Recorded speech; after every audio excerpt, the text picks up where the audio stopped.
Hello and welcome back, guys. So welcome to my first deep dive video here on YouTube. Hopefully the first of many to come. And today we're going to be looking at WolfWalkers, which is a film that most of you have not seen because it's a quiet one. It's on Apple TV. It got really high critic ratings out of the 42 people that reviewed it on Rotten Tomatoes. And it is a fantastic film. It is written and directed by these two, and it is their third iteration. So they've done The Song of the Sea and The Secret of the Kells, which are two fantastic films, and they've continued that trend today by giving us WolfWalkers. So what we're going to be doing, we're going to be breaking down the entirety of the film from beginning to end, and we're going to be looking at everything from a very writer's perspective. So if you're here because you want to break down movies and stuff, that's what we're going to be doing. Disclaimer, this will be spoilers because we're breaking down the whole film. So, you know, how could we talk about it without spoiling it? You can't. So, let's do it!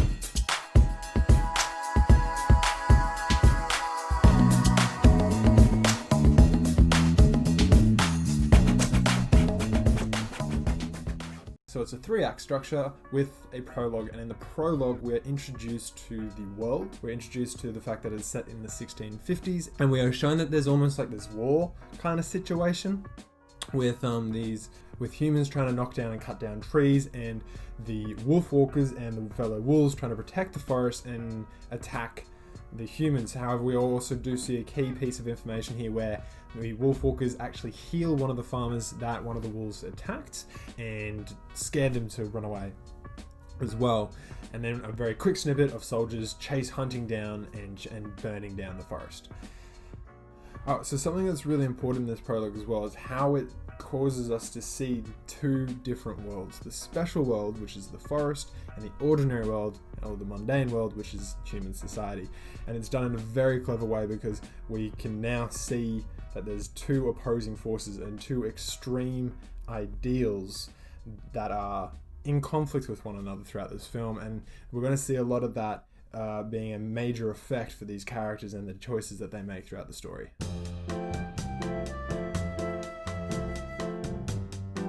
So in the ordinary world, we are taught three key value ideas, which is Robin is wanting to hunt down wolves, and she sees wolves as a bad thing. We're introduced to her relationship with her father, which is a happy relationship, but there is clear signs of tension between the two, with the dad wanting Robin to go and work in the scullery and stay safe behind the walls, and Robin yearning for a life beyond the walls that she is in.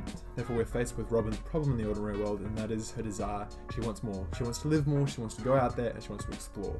And we also see that Robin doesn't quite fit in this world as well. She's already an outcast for being a foreigner, by being British in an Irish colony, and so all the kids that are locals and Irish don't take too kindly to her. Robin then goes on to her call to adventure when she goes after her father, who has entered the forest to hunt the wolves. She then, upon entering the forest, she hears the wolves attacking farmers for a second time. She chases after to protect them, and then she accidentally shoots her pet Merlin. Now this becomes the call to adventure because we see Robin yearning to get back into the forest, and then we have the very clever refusal of the call, which is when her father actually pulls her, not refusing to let her go and keeping her out of the forest. And this actually becomes a really key point to the story because the refusal comes from her father, not Robin. So Robin is still yearning to go into the forest, but she is told by her dad and the soon-to-be Lord Protector, who rocks up at this moment too, that she's not allowed to, and that she has to report back into the ordinary world, which is in this and she must report back to the scullery, which is in the ordinary world. Robin does go through her own refusal later on in the show, but that comes down further down the track, which we'll get to in a sec. However, despite her warnings and her father and the Lord Protectors telling her that she is not forbidden to go into the forest, she goes anyway under the guidance of the farmer, and along the way she ends up meeting her second character, which is now entering into Act 2. So Maeve quickly becomes an ally and the cause for Robin to actually gain her abilities in becoming a wolfwalker, and as such she becomes a very strong connection with Robin, and you can see that connection and relationship form through this kind of sisterhood that these two girls start to share together. And you can see Robin's love and passion and joy in this world so much, and it's illustrated so clearly as well in such a just fantastic way. Upon learning about this special world and having heard about some of the rules as well, you see that she begins to be tested in the second act now, where she goes to her father to try and introduce her father to the world, but the father flat out once again refuses to listen to her daughter, and so this test she fails. She's unable to bring her father along and to escape the world that she hates and go to the world that she loves. She then continues to be tested and introduced to the scullery, the place that she doesn't want to go to, and she sees how drib and drab and how self-containing it is. And we have a bit of more plot introduction as well, where we see a shadowy cage foreshadowing Maeve's mum, well, which is a fantastic little set up there. And then we have what is probably my favourite scene in the whole movie, an approach to Innermost Cave, where Robin learns more about what it is to be a wolf, as well as enjoying the night with her newfound friends slash, in the lack of a better word, her stepsister in a way. As she returns back home, she then starts to be hunted down and caught by all the humans, causing her to face the ordeal. She begins to understand the danger that humans possess towards wolves, and how easily and ready they are to attack and hunt down wolves. And because her dad has now failed twice by this point in the film, the Lord Protector demotes him, and Robin is then forced to return to the scullery. And what's fantastic here is that this is the moment that we actually get Robin's first refusal to the call to adventure from the start of the film, because it is only at this moment that she truly understands and becomes encaptured with fear. She now is livid to the bone. She is now living a life engulfed in fear of being prosecuted, fear of becoming a wolf, fear of being the special world because of how poorly the humans treated her. And so we face Robin's ordeal. Robin pretty much sits in this moment for an entire day, and then we have the moment where the Lord Protector tries to execute Maeve's mum, but then we get the reward. The moment that Robin decides that she no longer wants to be locked in a cage, and she fights her father on this matter, yelling at her father to step aside and let her free this wolf, which causes her dad to have a realization that he is forcing his daughter to live a life wrapped in fear because of his own fear of losing her. And because Robin breaks through this, she is rewarded with a chase montage and a positive run towards to the forest, away from human civilization and into the world that she wants to live into. But then we get the road back. And what's really clever here is that in the road back, normally at this point in the structure, you're actually going to have Robin walking back to the ordinary world, but in this case she's actually continuing to take her steps towards the special world, and she's continuing to fight her dad, who's just shot down Maeve's mum, and to be like, no, I want to go back to the special world. So for her, she is accepting the choice that she's made, and she's walking to the special world and staying over there. Her dad is slowly starting to come around at this point. He's slowly starting to see to it. Oh, and of course he's been bitten, so he's starting to go through his own journey now and starting to see more about what makes the special world so unique, which is nature and magic and all that. God, I wish it was real. And then we get to the final stage where Robin decides to fight the humans in order to protect the world which she has grown to love so much. And we have her father slowly coming around to that same philosophy that yes, this is a world that deserves to be protected and fought for because it's the one that his daughter wants to be a part of. And so he takes that journey with her. And after defeating the Lord Protector, we now get the resurrection / elixir, in which Maeve's mum literally becomes resurrected, and then they all come together and live happily ever after in the forests.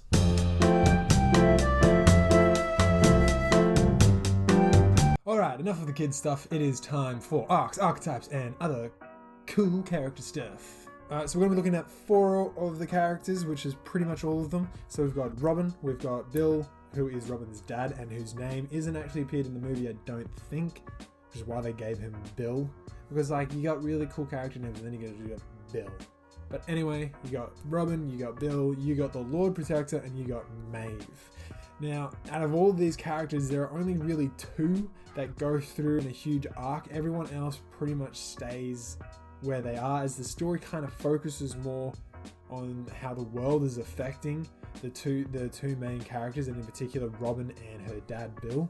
And so we don't really see a huge level of transformation with these other characters, but we do see them getting tested, and we do see them in quite a huge level of conflict, which to me is what makes the movie so interesting, is because you don't really have that much growth in a film that has tons of growth in kind of like a weird way. And I'll explain what I mean, in about 5 seconds. But it's just really interesting that when having broken this down, you don't really find that many characters that have gone through that much change. All right, so to begin with, we're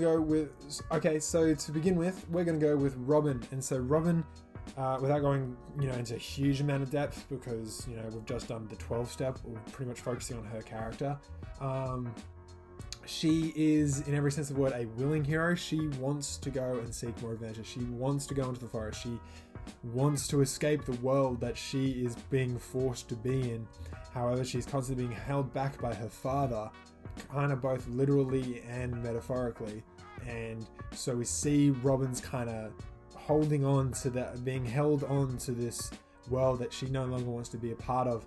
And what's really interesting is that there is only really one moment when she herself resists her desire to go into this unique special world, and that's in the moment of the ordeal. So in every sense of the word, she is a willing protagonist. However, she is also what is called a catalyst hero. A catalyst hero is somebody who you don't necessarily see a lot of transformation in themselves, but is somebody who through their actions causes those around them to change. My point and example in this one comes from the fact that Robin's want is to go into the special world, into the forest, and seek adventure. By the end of the film, she still has that same want, and her need is for her father to accept that. And it's not until her father transforms and accepts that she is able to achieve her goal. So it is not through her transformation but her father's that she actually ends up meeting her goal along the way, which is just such a fantastic film that really brings two characters' journeys together. And while she does get tested, while there is a lot of conflict, there is a lot of kind of pushing Robin into understanding the dangers of what she is doing as well, and almost what she's letting go of.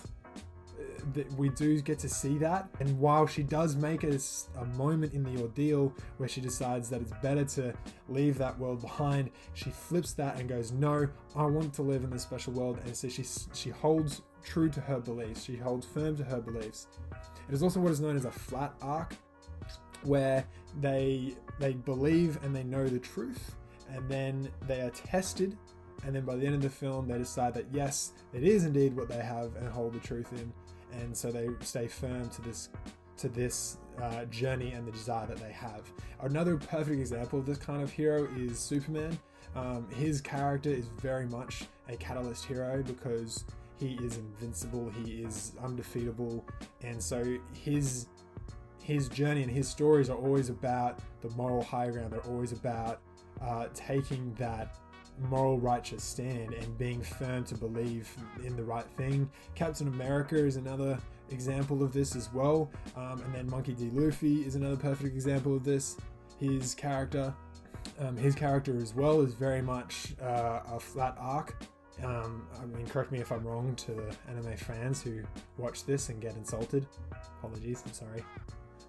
But yeah, so naturally, because you have a character who doesn't go through a massive transformation, we need a character that does, and in this case it is Bill.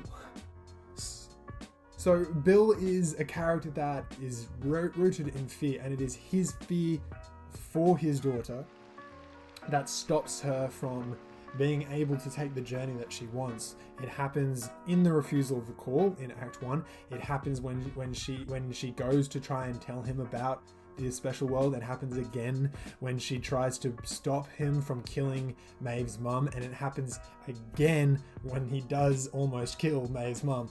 And we see him just so enraptured in fear. And what's fantastic in the unraveling of this is understanding where it's coming from. It's understanding that he's already lost his wife and he doesn't want to lose Robin as well. He doesn't want to lose Robin the way that he lost his wife, and that's very much implied in this film. You never really understand what happened to Robin's mum, but you do understand that she has died, and that has traumatically affected the father very, very much. And due to Sean Bean's wonderful acting and the amazing dialogue, we really get that message coming across in this film, and it just delivers in such a fantastic way. And as he begins to be kind of forced into this world after he gets bitten, we then get to see him becoming more aware and more accepting of Robin and her desire to live in this special world, and his innate desire to wanting to protect her. And it is fascinating to see that, you know, instead of fighting against her, he's fighting with her, he's fighting for her, and this duo, this relationship, which at first is quite, they're together but separate, and it's very clear in the film that it's the relationship between these two that is the predominant focus of this story. And it's at the end of the story when they come together and unite to fight the Lord Protector is quite the transformation that Bill goes on in order to protect his daughter. And it kind of puts his daughter in this kind of innocent mind, this innocent kind of mindset, because she never sees what she wants as wrong. And Bill, on the other hand, is very much aware of the realities of the world. And it's not until Robin sees that reality and realizes that despite that reality she still wants it, that Bill then starts taking his own journey to be like, how can you do this? And that's what's really fascinating here, is watching that character and that relationship between the two, and how his daughter teaches him to grow. And it's such a perfect reflection of really any child and their parents' relationship, and how much a parent learns from their child, or so I'm told. I don't have one, but that's what I keep getting told. So, woo! Correct me if I'm wrong. Now we go over to Maeve, and once again, Maeve is a victim of circumstance. Her character is very much one that is kind of collateral damage in this whole thing. She is who she is. She's always been a part of the forest world. She's always been a wolfwalker for as long as she can remember, if forever. You know, she was probably born like that. It's never really talked about, but it's kind of assumed. And I think what's really fascinating with Maeve's character as well is how much she plays on Robin, and how much she helps Robin grow, and that bond of sisterhood as well. And we see the tragedy in her just wanting to be with her mum, and because she's just such a victim of circumstance, and she too is quite an innocent character in all of this, that we really kind of feel that sympathy towards her. We really kind of feel that drive to wanting to be of wanting to have her and her mum reunite together. And I think it's really done in a clever way. And even the fact that she's just such a messy kind of a girl. She plays in the mud, she gets gritty, she gets dirty, and she loves it, and she wants to do that. And it's a very unique kind of female character that you don't really see quite often in films, but we're slowly starting to see more and more and more of one, because of the Me Too movement, because we're seeing Maeve do all that and learn and grow so much as her character, that we're really starting to come around to understanding why she was such a strong pull for Robin, and for Robin to come into the special world is because of how strong a bond and how much she showed Robin the ways around. She's quite stubborn, she's quite direct, she doesn't have any politeness or manners or social interaction as such. She is this kind of raw, ambitious girl, and it's fantastic to see that, and it's fantastic to see her on the big screen as well. And they do such a great job of just kind of delivering the character in such a way that you can see her being this, you know, gritty, down to earth girl, but this also really sweet and innocent one as well, who just really wants to be with her mum. Oh yeah, so Maeve is very much an ally, and she's very much a mentor as well, because she does spends a lot of time teaching Robin about the ways of the special world and inviting her to enjoy and play in that world as well. She teaches Robin how to listen and hear as a wolf, and how to smell, and she teaches how the actual process works and how the magic of being a wolf walker works as well. Maeve's mum, there's not a lot to really talk about there. She's more just kind of there. She has one or two lines in the film, and that's where it's left at. She's very much, I guess, the MacGuffin, you know, what the heroes are chasing after, and then it's not until the end that they obviously achieve their award for that. But beyond that, there's nothing huge that I could talk about in terms of her character. She's just she is like Maeve, and a victim of circumstance, but there's nothing really beyond that I can say. Anyway, okay, so I'm giving you a fifth one because we need to obviously talk about this one. So I very much feel that the Lord Protector in this one is kind of meant to be this symbolic force rather than this own kind of character, and to me, he's probably the elements of the story that feels the most, I guess you could say, shallow without, you know, being too offensive. Like, we don't get a lot of depth into his character. We do understand why he's doing it, and they go down the path of treating him as this overlord that's very devout to his religion, and it is his belief that it is his religion, and it is his duty to stem the tide of the forest and the wolves, and to help everybody live a safe, natural life inside the walls of the town. He very much is a character that wants order, and he sees chaos, and he sees this forest as the villain, and he sees himself as the righteous man. He sees himself doing the right thing in wanting to protect his people, and he's happy to burn down and destroy anything that isn't what he believes in. And while that is very villainous, very motive, we don't really get a lot beyond that. I think what would have been really exciting to see would have been him having his own children and seeing how he would have interacted with his children, and having him very much be this mirror against Bill, because it would have really kind of set these two up, as the film was really focused on setting up the Lord Protector against Bill. Bill is the one who reaps the punishment from Robin's axe as the wolf in the moment of the ordeal, and it's Bill who is living his life in fear, and it's the Lord Protector who will be claiming to eradicate that fear. And I think if we got to see more of a relationship between the Lord Protector and Bill in that sense, then he really would have been brought forward as a character with a lot more depth than this. And we have enough there. We have just enough information there to kind of enjoy the character and kind of be alongside the fact that, yes, while it isn't a character that we get to see a lot of humane choices, we do understand why he's making the choices he's making and his belief in that. And because he sees himself as the hero in this story, that we can really kind of relate and understand his sympathies. And it's also a tagline that's been done so many times before, so it's not hard to kind of understand, especially in the setting of the world as well. So there is a lot of enjoyment to have in that character, but at the same time, it could have been done a lot there could have been just a little bit more. We could have just had a little bit more depth, a little bit more understanding about who he is and why he is the way he is. And I think it's nothing too bad at the end of the day. If anything, this would be the nitpick in a review. There isn't anything I would say too far beyond his character than this. Really love the Lord Protector's death as well. It really, to me, summed up who he was. He was very much a character that believed in his goal all the way to the end, and he never let go of that as well.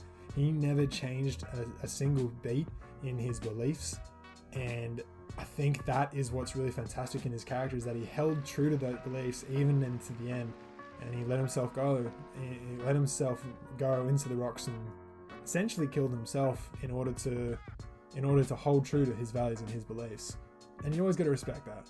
You got to respect the villain that's like, nah, I'm right no matter what. And I think he did a great job.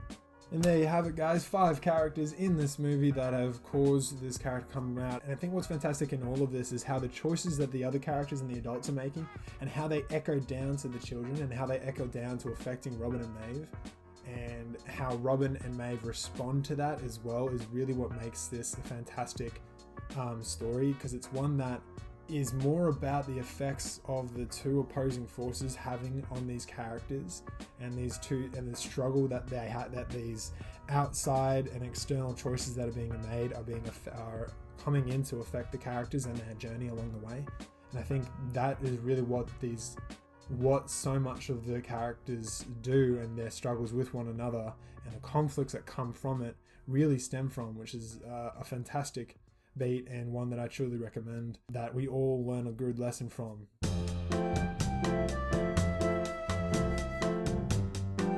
Okay, so if you haven't worked it out already, or you've just skipped to this segment of the video, then what you really need to understand here is that the world building places a massive influence on both the characters and who they are, as well as the choices they make along the way.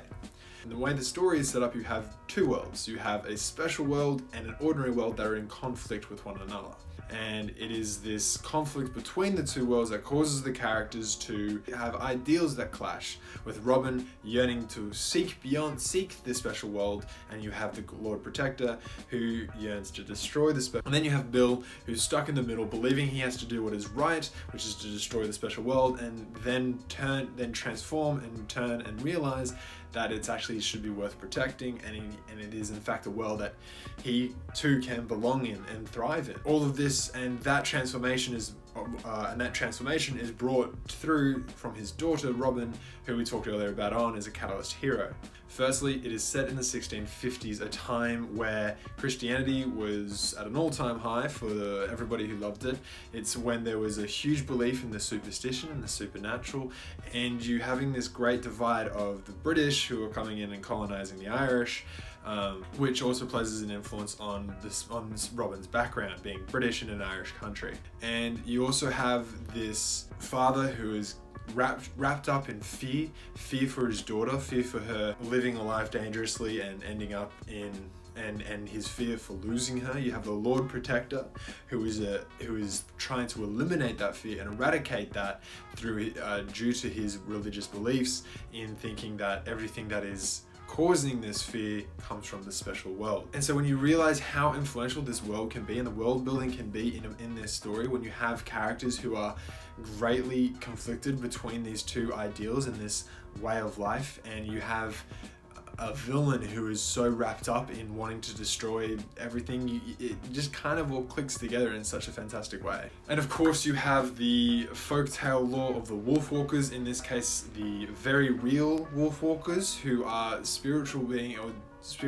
beings, humans that can transform into wolves only at night, and it's the fact that their bodies must sleep, and then I guess you could say their soul or their spirit becomes the wolf every night, and they get to walk around experiencing nature. And this film does a very fantastic job of setting that world as such a positive, beautiful experience, as a journey that one needs to make in order to have a really fulfilling life. And it's brought about through Robin's experiences of wanting that life, and Maeve teaching that life, and those two both thriving within it.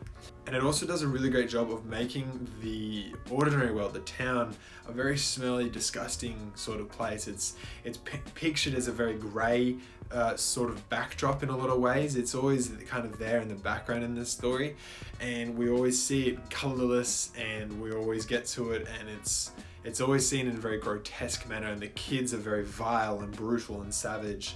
And then you go back into the forest where everything is beautiful and colourful and vibrant, and you have the joy of these two characters within that world versus the Drib and Drarry. The scullery as well is painted very grey, very colourless, and you have this constant echoing of this is what is right, this is what is best for you, and this lack of appreciation for the world beyond. And then we get to a really fun bit as well, where we get to see this kind of overtaking nature of the ordinary world into the special world. So when Robin first enters into the forest, we meet Maeve under there's this archway that we first see, this tree with this massive archway branch, and that's very far into the forest at the very start of the film. But by the time we get to the film's ending, it's literally at the very edge of the forest and has already been chopped down. And it just kind of shows how far that this town, these humans, have come in destroying this forest. So we see this darkness of the ordinary world taking over the land, and we see it gradually getting there further and further as the film goes along. and it just kind of emphasizes the destructive nature that we possess as human beings, and that lack of empathy we have towards nature as well. And it's a fantastic kind of sight to behold. And when we look at Maeve's character as well, she very strongly understands that humans will never understand it. She's not even bothering to try as well, and she's just accepted that it is the way that it is, and because it is the way that it is, that she's just doing her best to protect it, but through fear, through trying to scare the humans away. And it's not until that we get this chance, that Robin actually gets this chance to learn and be educated, that we actually get to kind of see this bonding between the two worlds. So it's that knowledge and understanding, instead of trying to push away through fear, that brings the characters together, and it does it in such a fantastic way.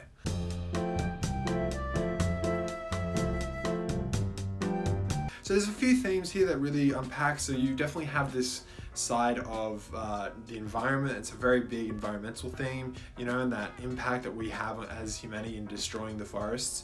But the film doesn't really focus on that. It is more a part of that message. As I've just said, the world building, you've got Maeve, who's not even trying, helps see the beauty of the forests. Maeve herself doesn't see a point, she doesn't see any hope in doing that. And it's not until she meets Robin, and they kind of just bond very quickly and very naturally. And then you have Maeve, who teaches Robin very quickly and very excitedly, because she sees Robin's desire to want to know more and to want to be a part of this world. And so she very willingly and very freely offers that aid. But there's no one else who wants to know what Robin's knowing. And so we don't really get a huge kind of environmental kind of. And the second thing that this movie really kind of handles, or this concept, is fear. The Lord Protector tries to create order and eradicate fear. A fear that the mass have for these WolfWalkers, this story and this nature and the wolves in the forests. You got Bill, who is innately motivated through fear of losing his daughter, so he tries to keep her safe behind the walls and in the ordinary world. And then you have Maeve, who is afraid of losing her mum, afraid of being alone. But then ultimately, what this film is about is family, and being there to support your family and being a part of their journey as well, and not being a tool that holds them back, but something that keeps them moving forward and thriving in the journey that they want to take. And in some cases that means taking that same journey with them. And this is the case for Bill, this is the case for Robin and Maeve as well, because they form a sisterhood together through their journeys with one another. And you have the Lord Protector, who is without a family, and so all he believes is his order and his way of life and his religion, which is why I think he's kind of one of the weaker elements to the story, as I said earlier, because he doesn't really hit on this main theme of bonding as a family and becoming a family. He's just kind of there to be this force of, I guess, villainy and evil against Robin and against Bill to be conflicted with. And so, but then by the end of the film, the family have united, the mum is resurrected, this broken family of 2 becomes a repaired family of 4, and it's done in a very fantastic, very...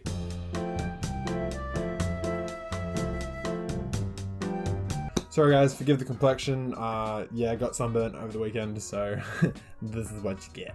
Okay, so you guys definitely thought that this was a fantastic film. It got 100% on the audience score, it got 99% on the critic score on Rotten Tomatoes, but I really think that the biggest neg to this is that not enough people saw this film. I mean, I don't have access to Apple TV's viewing numbers, but that, from what I've gathered online and what I can gather online, it's that not enough people, I think, have seen this film, and it's truly is an underrated masterpiece. It really, really, really needs to get more people to watch it. It's a fantastic film. You guys gotta watch it. But anyway, the biggest point that a lot of you guys said online was the visuals, and I couldn't agree more. I think the visuals here were fantastic. I think they're probably the major selling point to these stories, because the people who made this film also made Song of the Sea, Secret of the Kells, and The Breadwinner, all of which had amazing, stunning visuals and fantastic sound and music as well. And because of all of that kind of put together, it was really kind of clear that this is what a lot of people were gonna This is what a lot of people were going to want to see when walking into this film, was amazing visuals, and that's exactly what they got, and they delivered that, and the colors were so fantastic as well. As I said in my previous segment on the video, whichever one it was, that the colors in the world building here are really doing a great job of defining and separating the two worlds and contrasting each other in such a beautiful, fantastic way. And it is, without a shadow of a doubt, a beautiful film. Now, a lot of you guys also commented on the relationship between Robin and Maeve, highlighting that as the stronger relationship here. I definitely went down the opposite path here. I definitely thought the more interesting relationship to be focused on in this story was between Robin and Robin's dad, just because Robin's dad goes through such a transformation and such a journey himself in being someone who holds back Robin and then ends up supporting and being a part of the world that Robin's in as well. And I really think that that focus was more of the centerpiece in the story, as Maeve was more of a background. But in the reviews, a lot of you guys commented about how Maeve and Robin's sisterly bond and their relationship to each other was just such a powerful chemistry, and so it was so easy and clear to focus more on that. And that's a fair point. I'm not disagreeing with that at all. I definitely think that the chemistry and the sisterly bond between these two became so fast and so sudden, and it was so believable at the same time, and you could really kind of see these two as sisters. Like, it would be very hard to not see that in this story. So I definitely think that that is true. I definitely think that Maeve and Robin's relationship and their growing sisterly bond is something that we all would enjoy, and we all have enjoyed in this film. I think in terms of the negatives, though, a lot of people kind of agreed with what I was saying, with the Lord Protector being this kind of two-dimensional character. Even one guy actually commented saying that he's very similar to Frollo from The Hunchback of Notre Dame, and I can't unsee that now. It is the case. Yes, it is 100% the case. And then even the ending itself was very kind of Disney-esque kind of ending. And for a movie company that's trying to be really opposite to Disney, it's very interesting to kind of see them flip onto being more of a Disney, having that more kind of happy ever after ending. And I don't disagree with that, but I still think they made some really fantastic twists and turns in this story, especially with Robin's dad. I really think that a lot of reviewers were hinting at that there was this big twist at the end of the film, and I think that is in reference to Robin's dad, and I think that's the twist that a lot of the reviewers were talking about, because that to me is where the film really takes a unique turn, is in bringing the dad in the journey. I actually thought they were going to make the dad make a self-sacrifice kind of play, but it was very interesting to see him actually turn into a Wolfwalker and go down the journey that Robin goes down as well. I think that's kind of where it makes a really interesting turn in the story. And I think that's where a lot of other people were kind of hinting at, without kind of obviously going into spoilers, because a lot of reviews didn't want to be a spoiler review, naturally. But yes, at the end of the day, guys, I really do think this is worth the watch. If you haven't seen it, go watch this film. You will love it, trust me, especially if you liked Song of the Sea, or especially if you liked The Breadwinner or The Secret of the Kells. You are going to love this film, and you're going to have a great time out of it. It's on Apple TV, so if you've got an Apple product, you're likely to have a year's free subscription. So go and enjoy it, watch it, have a great time. And I will see, or you will see me on the next video, where I'll probably be doing more of these. I think I'm going to focus more on doing more deep dives and less quick reviews and stuff like that. I just really want to focus on breaking down stories, because I myself have ambitions into wanting to be a writer, so naturally I'm going to be wanting to analyze films along the way. So I would really love to get some feedback to see what you guys think of these videos, whether or not I should condense them, make them bigger, make them longer, make them shorter. Let me know what you guys think, because I'd really love your opinion on this. And I will be around for the next deep dive video. Take care.